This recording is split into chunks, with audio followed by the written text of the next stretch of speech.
नमस्कार दोस्तों, मैं हूं Jagdeep Dudi, faculty of physics, Sarvottam defence academy. इन लाइव क्लासेस में आपका स्वागत करता हूं। लास्ट क्लास में अपन ने डिस्कस किया था दूरी और विस्थापन के बारे में। आज की क्लास में अपन बात करेंगे स्पीड और वेलोसिटी, मतलब चाल और वेग, दोनों में किस तरीके से अंतर होता है। चलिए स्टार्ट करते हैं चाल से। चाल आपके पास एक अदिश राशि होती है, जबकि वेग एक सदिश राशि होती है। चाल को अपन दूरी बटे समय तथा वेग को विस्थापन बटे समय के रूप में व्यक्त किया जाता है। यदि स्पेशली अपन चाल की बात करें तो चाल में कोई दिशा नहीं होती, इस कारण से अपन इस चाल को अदिश राशि के रूप में व्यक्त करते हैं, जबकि वेग में विस्थापन से संबंधित है और विस्थापन एक दिशा के साथ होता है, अतः ये एक सदिश राशि होगी। जब भी अपन बात करते हैं वेग की तो उसको हमेशा दिशा के साथ व्यक्त किया जाता है, जबकि चाल को बिना दिशा के व्यक्त किया जाता है। दोनों को यदि तुलनात्मक रूप से देखें तो एक सदिश तथा दूसरा अदिश रूप में होता है। चाल का सूत्र दूरी बटे समय, मतलब तय की गई दूरी बटे उस दूरी को तय करने में लिया गया समय होगा। इसी प्रकार वेग विस्थापन बटे समय। औसत चाल की मैं बात करूं तो कुल दूरी बटे कुल समय, इसका मतलब कुल दूरी को तय करने में लिया गया कुल समय औसत चाल के रूप में व्यक्त होता है। साधारणतः अपन औसत चाल की ही बात करते हैं।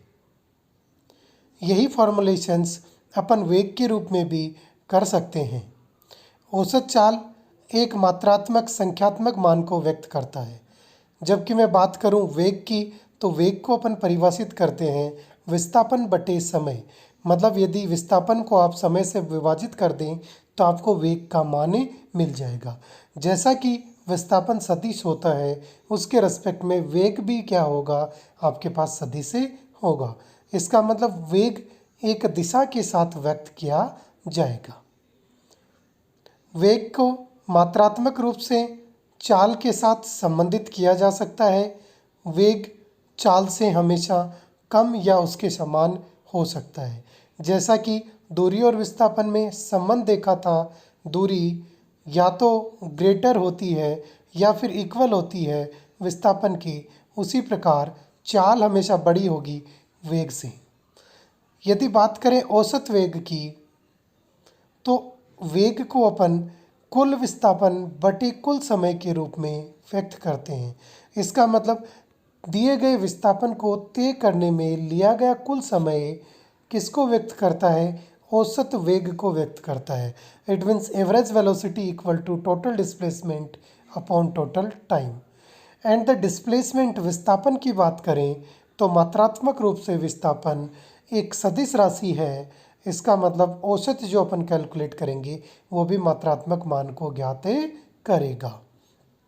यही फॉर्मुलेशंस स्पीड के रूप में भी व्यक्त होती है और यही आपके पास वेलोसिटी के रूप में भी व्यक्त होती है।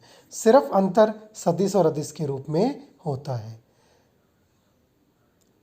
इसी सारी फॉर्मुलेशंस को अपन अलग अलग फॉर्मुलेशंस के साथ समझ सकते हैं। जैसा कि स्पीड का मान धनात्मक 0 के बराबर नहीं होता, ऋणात्मक नहीं हो सकता। कारण कि अपन ने पहले भी देखा है कि दूरी आपके पास हमेशा बढ़ती रहती है या धनात्मक होती है। यदि कोई संख्यात्मक मान में वृद्धि हो रही है, इसका मतलब निश्चित रूप से उसको आप किसी संख्यात्मक मान समय के रूप में विभाजित करेंगे तो भी आपको क्या मिलेगी, एक पॉजिटिव वैल्यू ही मिलेगी। अर्थात चाल हमेशा धनात्मक होती है। शून्य, जैसा कि अपन पहले भी देख चुके हैं कि दूरी कभी भी शून्य नहीं हो सकती, क्योंकि ये हमेशा बढ़ती रहती है, तथा दूरी ऋणात्मक भी नहीं हो सकती क्योंकि दूरी हमेशा एडिटिव योग के फलन के रूप में व्यक्त की जाती है। तो स्पीड दूरी से संबंधित है, इसका मतलब ये भी कैसी होगी, आपके पास धनात्मक ही होगी। बात करें it is also not equal to 0, it is also not equal to infinite, अनंत भी नहीं हो सकता। बिकॉज क्योंकि समय कभी भी शून्य नहीं हो सकता। समय शून्य का होने का मतलब एक ही वस्तु दो अलग अलग समय पर एक ही समय पर दो अलग अलग स्थानों पर व्यक्त की जा सकती हो। इसका मतलब स्पीड हमेशा क्या होगी, धनात्मक ही होगी। ना ही ये जीरो हो सकती है, ना ही ऋणात्मक, और ना ही आपके पास अनंत हो सकती है। तो फॉर्मुलेशंस, यदि अपन नॉर्मली गाड़ियों की बात करें तो उनमें स्पीडोमीटर्स लगे रहते हैं जो ऑलवेज आपके पास इसी फॉर्मुलेशंस को मेजर करते हैं। कभी भी आपने देखा होगा स्पीडोमीटर में स्पीड ऋणात्मक रूप से नहीं व्यक्त की जा सकती। इसका मतलब जो आपकी चाल है वो हमेशा या तो धनात्मक या फिर शून्य के बराबर नहीं होगी, अनंत के बराबर शून्य नहीं होगी, और ऋणात्मक भी नहीं होगी। आगे अपन बात करते हैं वेलोसिटी की। तो वेलोसिटी का मान धनात्मक, जीरो और ऋणात्मक तीनों हो सकता है। जैसा कि अपन लोगों ने विस्थापन के लिए देखा था। माय डियर फ्रेंड्स, याद कीजिए विस्थापन तीनों रूपों में व्यक्त होता था, धनात्मक, जीरो और ऋणात्मक।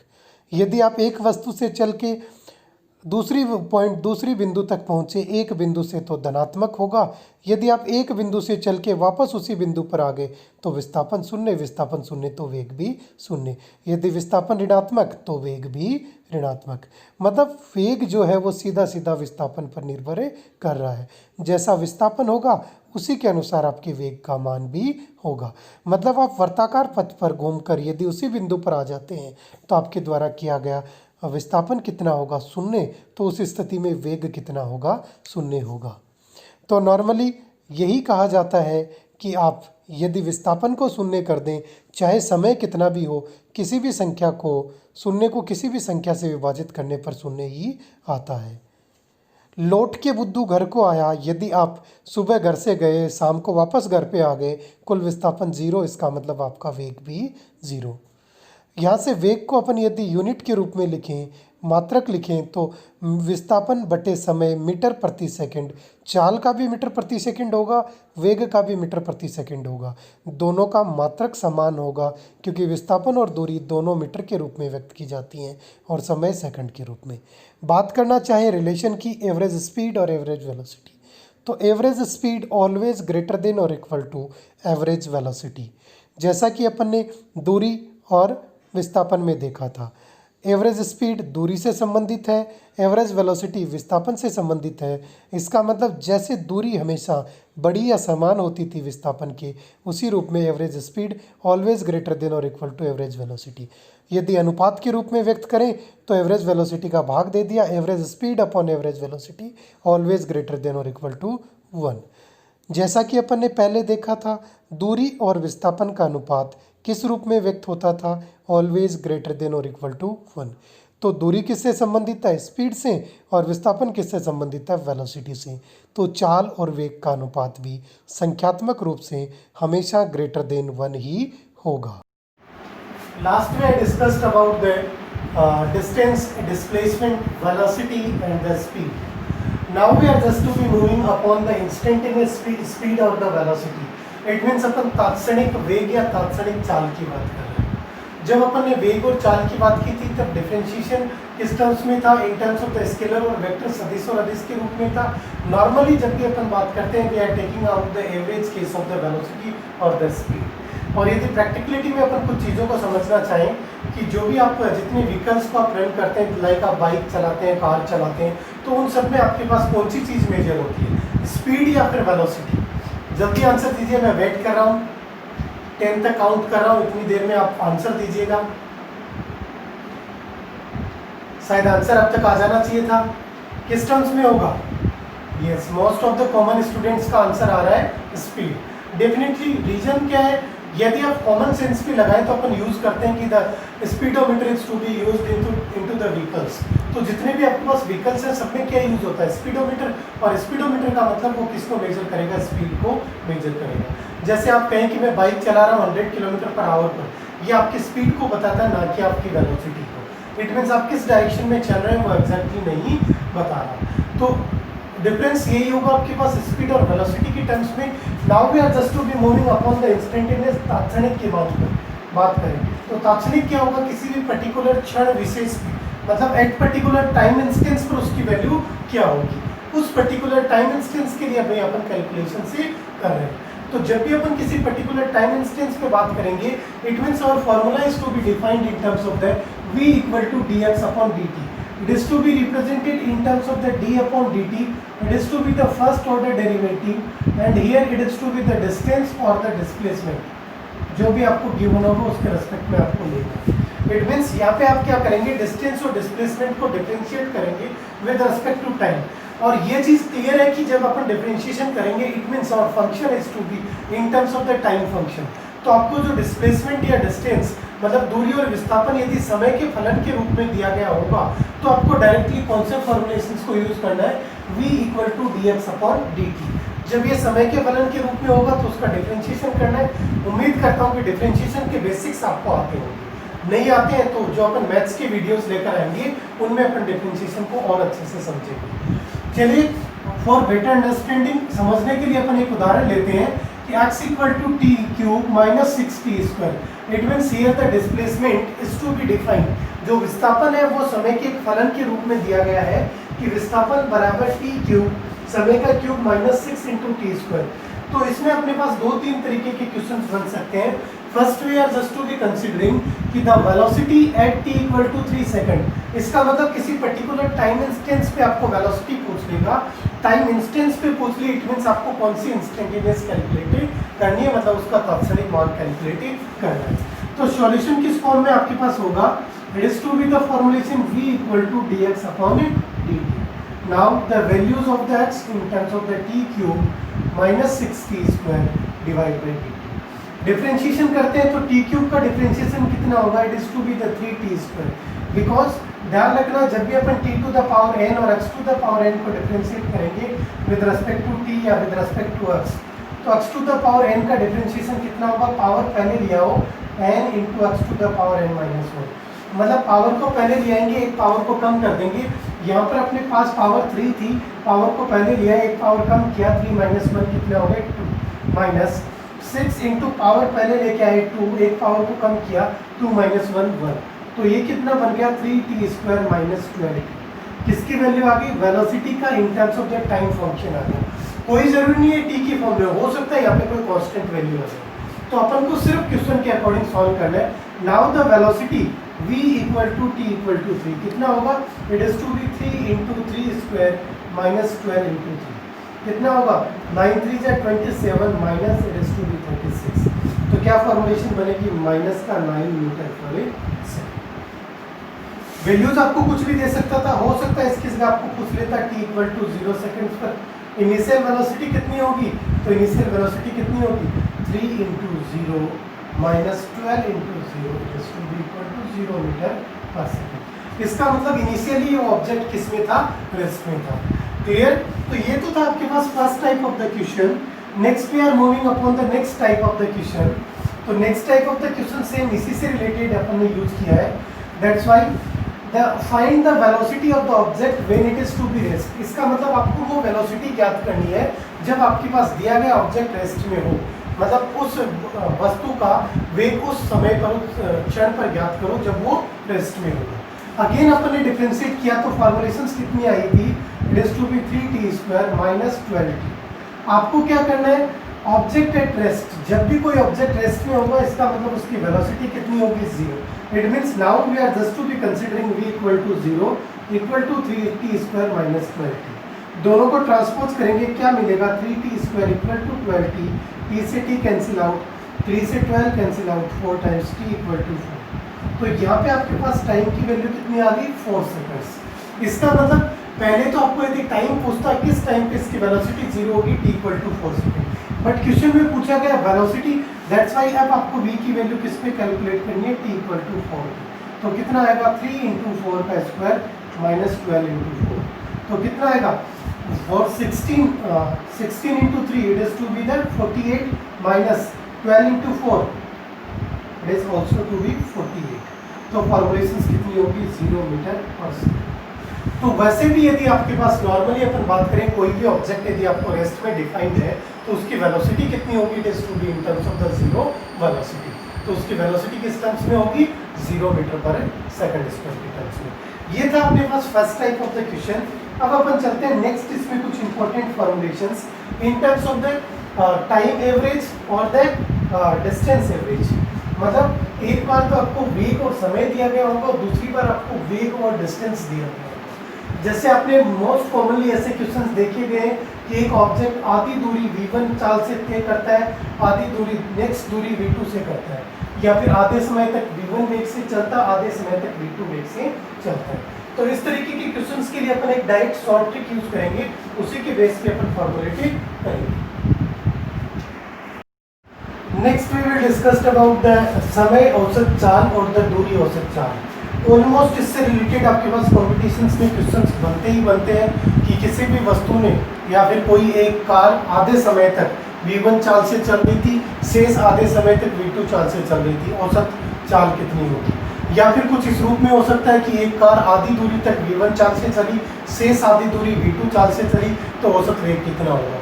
समझने सोचने में अपने को दोनों कॉन्सेप्ट एक जैसे लगते हैं और मोस्ट कॉमनली कंफ्यूजन होते हैं। तो चलिए आज उसी कंफ्यूजन को दूर करते हैं। विश्वास रखिए, बस एक बार इन कॉन्सेप्ट को क्लियर कर लेंगे, आगे कहीं भी कोई दिक्कत आपको नहीं मिलेगी। पहले मैं बात करना चाह रहा हूँ समय औसत चाल की। इसका मतलब टाइम एवरेज वेलोसिटी की मैं बातें कर रहा हूँ या टाइम एवरेज स्पीड की मैं बात कर रहा हूँ। फैक्टर्स आपको ध्यान कौन कौन से रखने हैं, आपको क्वेश्चन में सबसे पहले ये देखना है कि आपको वेग और समय तो दिया हुआ है परंतु दूरी कोई नहीं दी हुई। इसका मतलब वेग और समय दे रखा है, दूरी का क्वेश्चन में कहीं भी जिक्र नहीं है। जैसे t1 समय तक v1 वेग से चला, t2 समय तक v2 वेग से चला, ऐसे ही कितने भी दे सकता है। t3 वेग से t3 समय तक v3 वेग से चला, tn समय तक vn वेग से चला, तब आपको ये फॉर्मुलेशंस यूज लेनी है। यदि मैं लैंग्वेज की टर्म्स में लिखूं तो ये फॉर्मुलेशंस क्या बनेगी, जब एक वस्तु t1 समय तक v1 वेग से, t2 समय तक v2 वेग से तथा tn समय तक vn वेग से चल रही है। इसका मतलब कंटिन्यूसली कितनी भी फॉर्मुलेशंस आपके पास से हो सकती हैं। तो उसके लिए आपके पास औसत चाल का फॉर्मूला क्या होगा, the average speed is to be in terms of the v1 plus v2 plus v3 up to vn divide by n। मतलब सीधा सीधा जब आपको दूरी नहीं दे रखा हो तो ध्यान देना, बिल्कुल गलती से दूर रहना और आपको नॉर्मली उसका एवरेज औसत मान कैलकुलेट कर देना है। गांठ बांध लो इस चीज़ की, कॉन्सेप्ट बना लो कि जिस क्वेश्चन में सिर्फ आपके पास टाइम और वेलोसिटी हो, डिस्टेंस गिवन नहीं हो, डिस्प्लेसमेंट गिवन नहीं हो, उस क्वेश्चन में सीधा सीधा एवरेज वाला फंडा लगाना है, v1 plus v2 plus v3 plus v4 up to vn divide by n। जैसे में for an example most commonly अपन को 2 या 3 के रेस्पेक्ट में पूछा जाता है कि v1 वेलोसिटी t1 समय तक चला, v2 वेलोसिटी से t2 समय तक चला, तो एवरेज वेलोसिटी कितनी होगी। इस फार्मूले में वैल्यू पुट अप करेंगे v1 plus v2 by 2।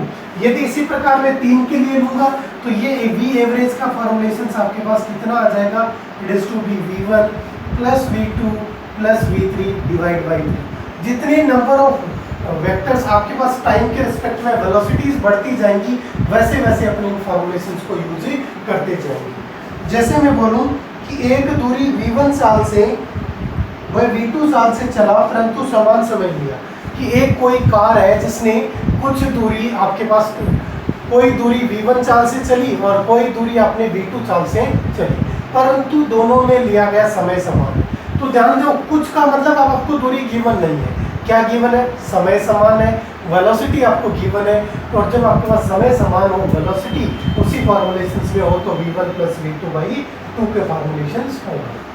Next concept की मैं बात करूं तो दूरी औसत चाल। यहाँ पर आपके पास समय के साथ साथ टाइम एवरेज स्पीड था, यहाँ पर आपके पास डिस्टेंस एवरेज स्पीड की बात कर रहा हूँ। इसका मतलब जो वर्ड पहले लगाया है वो सेम रहेगा।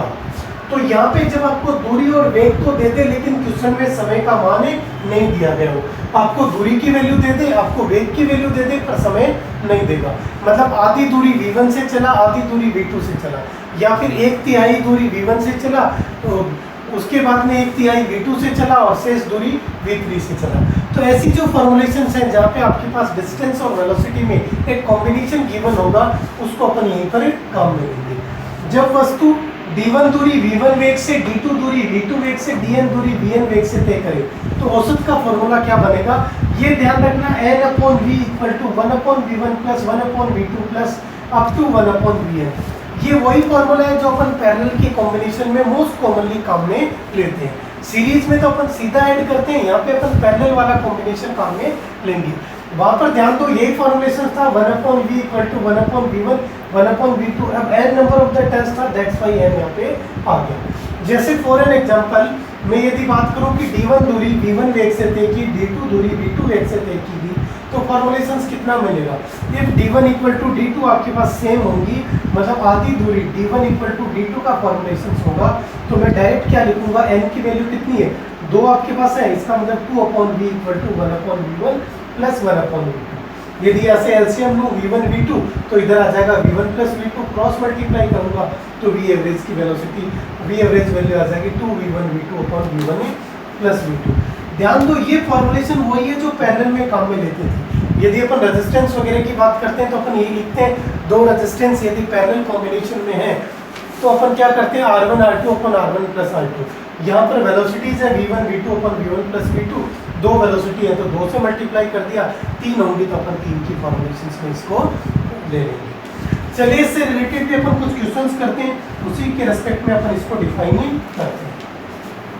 तो पहले मैं एक क्वेश्चन की बात करूं तो क्वेश्चन किस फॉर्म में बनेगा कि एक कार A से B तक v1 चाल से चली तथा B से A तक वापस आते टाइम v2 वेग से आई, v2 चाल से आई, तो आपके पास औसत चाल कितनी होगी?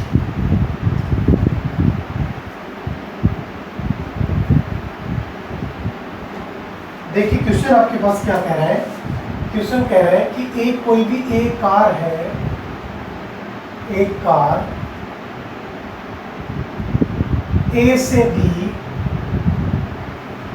v1 चाल से गई, v1 चाल से जाती है तथा B to A, B से A वापस v2 चाल से आती है, तो औसत चाल कितनी होगी? चलिए मैं आपको ऑप्शंस दे देता हूँ, v1 plus v2 divide by 2, दूसरा option 2v1 v2 upon v1 plus v2, और तीसरा ऑप्शन मैं आपको दे देता हूँ सी की फॉर्म में 1/v1 प्लस 1/v2, और चौथा ऑप्शन मैं दे देता हूँ आपको v1 प्लस a। तो देखिए फॉर्मुलेशन जैसे आप क्वेश्चन को पढ़ रहे हैं तो माय डियर फ्रेंड्स ध्यान देना, यहाँ पर a से b v1, b से a v2, मतलब ये कोई पॉइंट A था, ये दूसरा पॉइंट B था, यहाँ पर v1 वेग से गई, v2 वेग से वापस आ गई। क्या कहीं समय का जिक्र है क्या इसमें? कहीं भी टाइम है क्या? नहीं है। तो मैंने यही बताया जब टाइम नहीं दे रखा है तो फॉर्मुलेशंस कौन सी काम में लेनी है आपको?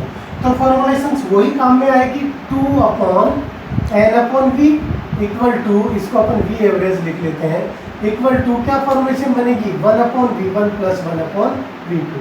सॉल्व करेंगे तो v एवरेज किस फॉर्म में आएगा, it is to be in terms of that 2v1 v2 upon a v1 plus a v2।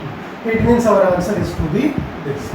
यदि मैं इसी क्वेश्चन में ये चेंज कर देता कि a से b तक v1 चाल से गया, a से b तक t1 समय में v1 चाल से, और b से a तक आने में समय जो है वो आपको t2 लगा, तो आपके पास t के रेस्पेक्ट में आंसर क्या बन जाता, v1 प्लस v2/2 की फॉर्मुलेशंस में आपके पास आंसर ही बन जाता है। चलिए इसी को अपन थोड़ा सा और आगे नए क्वेश्चंस के रूप में लेते हैं। ये तो 2 वाला था, सबको याद रह जाएगा। जो अपन इसी फॉर्मुलेशंस को 3 वेलोसिटीज के रेस्पेक्ट में लेंगे तो क्या होगा, a man cover 3 equal distance with the speed, question है a man cover 3 equal distance with speed v1, v2 and v3, then find the v average, औसत वेग, औसत चाल आपको ज्ञात करनी है। चलिए फॉर्मुलेशंस आपको लिख देता हूँ। First option 1/v1 plus 1/v2 plus 1/v3। Second option लिख देता हूँ 3/v1 plus v2 plus v3 into v1 v2 plus v2 v3 plus v3 v1। C option में आपके पास लिख देता हूँ 3v1 v2 v3 divide by v1 v2 plus v2 v3 plus v3 v1। Next fourth option में आपके पास लिख देता हूँ 3v1 v2 v3 divide by v1 plus v2 plus v3। पूरी होगी? खत्म होने वाला है। पॉज करें गो। तो देखिए formulations 3 equal distances with velocity. तो क्या करेंगे 3/v equal to 1/v1 plus 1/v2 plus 1/v3। अब आप सॉल्व करेंगे सिंप्लीफाई, तो यहाँ से क्या मिलेगा v1 v2 v3 एलसीएम आ जाएगा। इधर क्या होगा v2 v3 प्लस इधर क्या बचेगा v1 v3 प्लस इधर v1 v2। It is to be 3/v average. Cross multiply करेंगे तो v एवरेज कितना मिल जाएगा 3v1 v2 v3 divide by v1 v2 plus v2 v3 plus v3 v1। तो ये रही आपके पास वेलोसिटीज की बात। ये लेक्चर आपको कैसा लगा कमेंट करके जरूर बताएं। अच्छा लगा तो ज़्यादा से ज़्यादा शेयर करें। Thank you. जय हिंद, जय भारत।